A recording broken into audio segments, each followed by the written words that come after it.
Was good. We're monsterized. That's it. We made it, guys. The support that I got, that was the fastest growing channel on YouTube.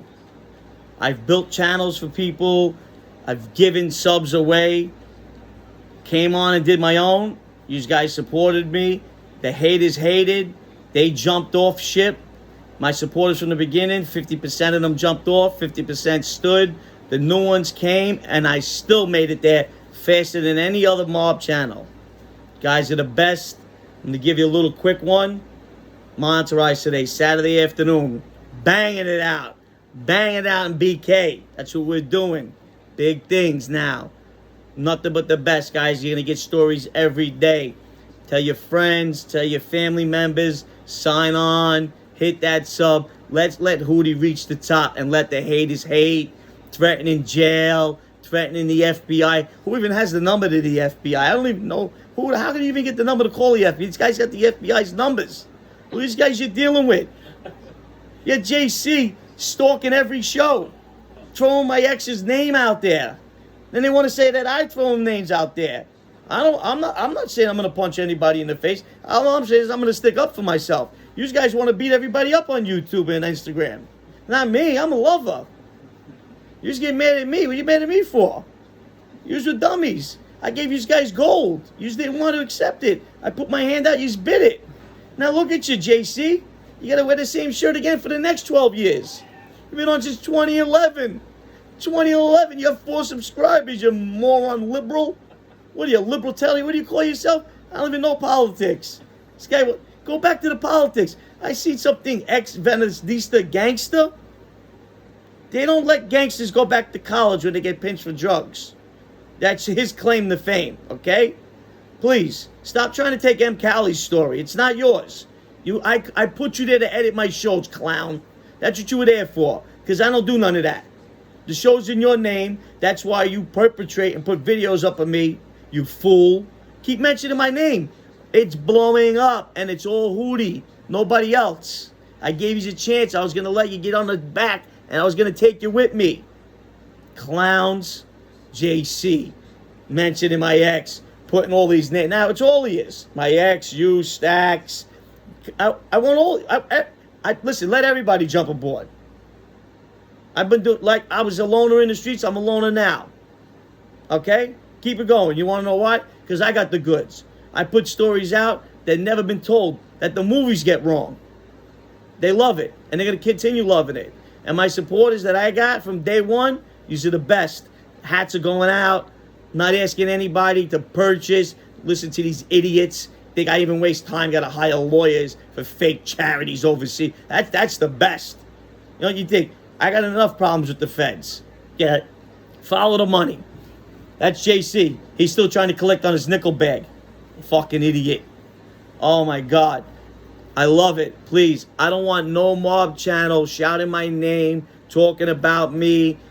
Don't involve me with nobody. Hootie's in his own category. He's ain't got stories like me. He's got nothing like me. Okay? I was in the streets yesterday. I'm in the streets today. You can keep talking all that shit. And I'm not a gangster, and I never says I was a gangster. So knock it off. Alright? Now, I'll give you a little quick one, right? Alphonse, we're talking about him the other day. His house was $2.1 million in Long Island by the Pastrami King. Ronnie G's was $3.2 million. He had to give the government $1.5 million of that. He didn't get 3.2. He had $1 million left over, and he bought a beautiful house somewhere else with that. Because you get it's $1 million, you get a beautiful house. These guys are the biggest earners around. And Ronnie G was one of the youngest guy to ever get straightened out. I remember, I was on the streets for it. I was with Al. I think I bought him his tie. He had a pinch. I'll tell you the suit he wore. I'll tell you the watch he wore. I'll tell you the car he drove. Right around the corner from my house the day he got straightened out. Freezing out. Sharp as a tack, right? And he was the youngest skipper ever. Not acting skipper, youngest, 28 years old. 28 years old. And you know there was another thing? If they put guys with him, he never asked them to check in, never wanted them around. He hung around the guys he wanted to hang around, He hung out with the guys he wanted to hang out with. He went out with the guys he wanted to hang out with. Nothing else. He could have had 50 guys wanted to be with him all day long. You want to know why? He's the only captain, not in the history of the Gambino family, in the history of Cosa Nostra, to never accept an envelope. You just didn't know that, huh? Go find one of these little mob shows to tell you something. They're going to tell you something about somebody's book that was already written in the 80s. Never took an envelope. And you know another thing? They can think what they want. They can say what they want. He never took $1 for drugs from nobody. That's why me and him bumped heads all the time. On top of him being jealous of my relationship with Michael, we bumped heads over drugs. Other than that, behind closed doors, we were like brothers. I would have had his back until the end of time. I would have went right to the top with him, the boss, if he didn't do and act the way he did. But you got to give credit where credit's due. 28-year-old captain, never got an envelope. You'd bring him a bottle. He'd drink it with you. Drink it with somebody else. Tell you to take it back. He knew I was a big Opus One guy. And that had nothing to do with Christmas time either. That was another holiday we spent together. Never took an envelope from anybody. The only captain in the history of Cosa Nostra to never take a kick up from anybody. Never extorted $1. Never took an envelope or shook down a drug dealer. Never took drug money. He made drug money. Okay? The way that people used to say things about Michael, why he never got in trouble, Michael was a lucky guy. Michael was a lovable guy. There was nothing else to that story. Al was a lucky guy, and guys liked to pay him because of who his father was, and then he got off from there with legitimate guys who paid. He didn't keep himself around guys, street guys, wise guys. He kept himself around legitimate guys. And he made money like a dope dealer. So Mike just tell him, you're going to get us pinched. We're going to get pinched. We're going to get pinched. There was a rule. Nobody could get a Mercedes. I remember I bought a BMW. He called me up. I was on work release. I flew over from Harlem. This is when everybody thought that he said I was no good. Behind closed doors, he was like my brother. He called me up. Nobody else. I meet him down there, Queens Boulevard. Where do I end up in front of? He just gives me an address. There was no Uber back then. Jumped in a gypsy cab uptown.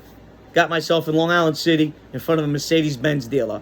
He could have bought the best Benz in the place. He bought the cheapest one, the 420, macked out AMG, but it's a Mercedes. You're not supposed. The rule was you weren't supposed to get a Mercedes. I bought a 550. It was only, I think it was maybe $18,000 or $8,000 less than what he paid for the Mercedes. But everybody had a BMW, so BMWs blended in. This is what we were supposed to do. That was like one of the rules. Nobody buys a Mercedes. You're going to get pinched. Because I'm going to tell you one thing. He bought that Mercedes. Women are ready to themselves at this guy. I mean, forget about it. I got this, and I'm not telling you he's good looking. Because that wasn't the thing. That wasn't the case. And I'm not telling you he spent money either. He looked like he did. But for some reason, the hottest girls loved him. And he would pull up on that car. They would want to pull his pants down and take care of him right there. Just for driving a Mercedes. A Mercedes. The car was $97,000. That was nothing for us at that time. That was the sticker price on that car. It was $97,000. I was there when he bought it. We were together. It was me and him. He did it on purpose because he knows I was a car guy. I'm into all that luxury stuff, the watches. So anytime that stuff went on or we got fitted for suits, I was always around for that. They made sure they always called me. So when he got this S420, it was me. That's who he called. I got down there. AMG package. He didn't even know what the AMG package was. He didn't know what it meant. He got it. It looked like every other expensive $150,000 Mercedes. Got the windows tinted that day. And he got a little slack. He got a little slack over that. You know? And then even Michael was driving a Cadillac truck. Too much attention. Traded in for a Denali. Denali was the same exact price, the one he got for it. But it just wasn't noticeable. But people noticed the Cadillac truck. These were the rules. You know, that really wasn't, but getting in a car where you're going to, let them know I'm hanging out every day. 5 days a week, we eat lunch at La Villa. Then we're going to go get fitted for suits. Then we're going to tan. Then we're going to go get our nails done. Then we're going to go to the gym. And we're going to go pick our kids up from school. And we're going to go sit and have dinner. And after dinner, we're going to put our kids to sleep. And we're going to play cards. Then we're going to come home. We're going to take a shower. We're going to put our best suit on. And we're going to go downtown. And we're going to party from midnight till whenever. This is what we did. So you go out and get a Mercedes-Benz. You're spitting in their faces. You don't even own a pair of work boots. Calluses. You don't even know what a callus is. But the crazy part about the whole thing was he always lived at home with his mother. He had a house built. He had a house being built just like Ronnie's, right around the corner from him. Just like Ronnie's. And if I'm not mistaken, I'm pretty sure Ronnie bought the property from him, because they knocked it down, and a guy that we had around us doing construction was building it up. It wasn't a corner property, but he was doing the same idea that Ronnie G had. But he kept seeing all its slack and all the bullshit. Ronnie didn't care. He finally made it. This was him planting his flag. It took him forever to start earning. Al was earning since he was 12 probably. No, he beat a guy for a 550 bet when he was 18 when I met him. But never, only captain in the history of the Gambino family to not take an envelope. The history of the Cosa Nostra. Captain, 28 years old. Any captain at 28 years old, they're running around looking for their guys for money. They're pressing their guys. Press your associates. Because that's how it went. The made guys pressed the associates. The skippers pressed the made guys. And then they kicked up to the boss, the underboss, whoever they met to give the money to, that went to the boss was either the conciliaire, acting boss, street boss, or boss. So most of the time, Al met directly with the boss. I was there one time. Everybody was giving $25,000, $30,000. I think the most was $35,000. And he knew in his mind that he was going to beat them by 15, 20%. Pulled out $50,000 in one stack. There you go. From your number one skipper, who don't take envelopes from nobody. 28 years old. 28 years old. This is Ronnie G. I mean, I don't know what kind of money Ronnie was kicking up, because that's a whole, they're all related. These Sarahs, that's a whole family relation. So however that money's broken down, but their boss was right around the corner on 84th Street. So they were carte blanche in that neighborhood. But Al, I got to tell you, never. I remember one year we did so good, he gave me an envelope. That's how good we were doing. Crazy. Crazy. Gave me an envelope at Christmas one time. Yeah, absolutely. It was no fucking go buy yourself a pair of sneakers envelope either, you know? It was a good fucking Christmas, because that Super Bowl meant a lot that year. And then squashing the 19,000 on the Giants when we were at the Super Bowl, because they needed the Ravens. I bet the Giants. I got 19. I give the exact numbers. I could say 20. 19,000. I put the game in with everybody I could. I thought the Giants were going to win. We were at the Super Bowl. We had tickets. We had everything going on. Fucking 100 guys down there. And they needed the Baltimore Ravens. I'm going to tell that story. And I'm going to tell you how much they had on them. And he asked me, what's wrong? I says, well, I got 19,000 on the Giants. What do you want me to do? He said, I got that. That meant that bet's over. I'll pay whatever it is. Here's 19,000. It's paid. Now, I didn't win or lose, but I got to root with my friends. That's what I got to do. We had a great time. Filet mignon everywhere. Not strippers, not hookers, models. Beautiful. Everywhere. I mean, the guy did it like no other. Like nobody else. And, yeah. These guys never seen it before. The youngest captain ever. The only captain in the history of Cosa Nostra to never take an envelope from nobody. He was, on top of he didn't need to, he wanted to show a different kind of style than a lot of people. And a lot of things was also, he was always scared that guys would go to the grand jury, guys are going to be a rat. And I tried to explain to him, it's going to happen no matter what. When they want you, they get you. And then all that running around, not trying to do this and not trying to do that, and being associated with me because I was selling drugs, it's all not going to be nothing. Because when it comes down to it, you're going to get the 10-pack, you're going to get the 9-pack, the 7-pack, like everybody else. Just for the organized crime. They don't care if you say, I'm a good guy, I don't deal drugs. I'm a nice guy, I don't take money off my made guys or my associates. I'm a great guy. My driver, I take care of him. He doesn't take care of me. Like, they don't care. They don't care. But a lot of people will eventually, at that age, ain't got that kind of money, will be running around using that power to get money. He didn't. He never took an envelope from anybody that was around him. I wasn't around him. We were friends. We earned a little bit on the bookmaking side. We earned on the Shylocker side because I collected that money. I was in the streets. And other than that, I know for a fact, because I know all his dealings, he didn't collect $1 from anybody in his family. and people thought that it was crazy. And you want to hear another thing? They were at a dinner, and this is no bullshit. Wise guys. Jackie the Nose was the acting boss at the time. Jello got a kiss on his lips that night. These guys will remember what I'm talking about. They gave out Best Dressed Gangster. Now, okay, this is Cosa Nostra. I'm not lying to you. Somebody said it. Fucking out. You look fucking really good. Like you look above everybody else with that outfit, that suit. And it spiraled from there. It wasn't said out of line from these high-powered captains from the Bronx, from Brooklyn, from Staten Island, because it was everybody. I mean, everybody that was there. I think it was Jackie being introduced as the acting boss. Of course, I was there. But I remember they were talking, about 20 of them in this little area that was off to the side. And he came walking out the room and he goes, they just gave me Best Gangster. I said, what do you mean Best Gangster? He goes, Best Dressed Gangster, like the movie.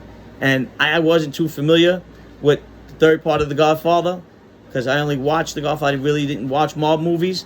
And when Michael Corleone says the New York Times gives this guy, Joey Zaza, Best Dressed Gangster. So that's where it came from. And someone made a comment that he stood out kind of like a movie star look, Had Brioni suit on, painted tie, ostrich shoes, yellow, white gold rollie with quarter-carat diamonds going around, because the chips mean nothing. They got to be a quarter-carat or better. A lot of people don't realize that. It's worth their weight in gold. You're putting diamonds in your watch, it means nothing. So, solid gold Cartiers, not the stainless steel ones, the ones for $7,000 on Fifth Avenue. Iced out, I told you, quarter diamonds going around the bezel. So, yeah, that's what you're going to get for today. So, 28 years old, youngest captain ever, and the only captain in the history of Cosa Nostra never to take an envelope from anybody. None of his guys. I appreciate you guys. It's been a great ride to get monetized, and now it's just beginning. As they're all dying out, I'll be on here every day giving you something. Stay up.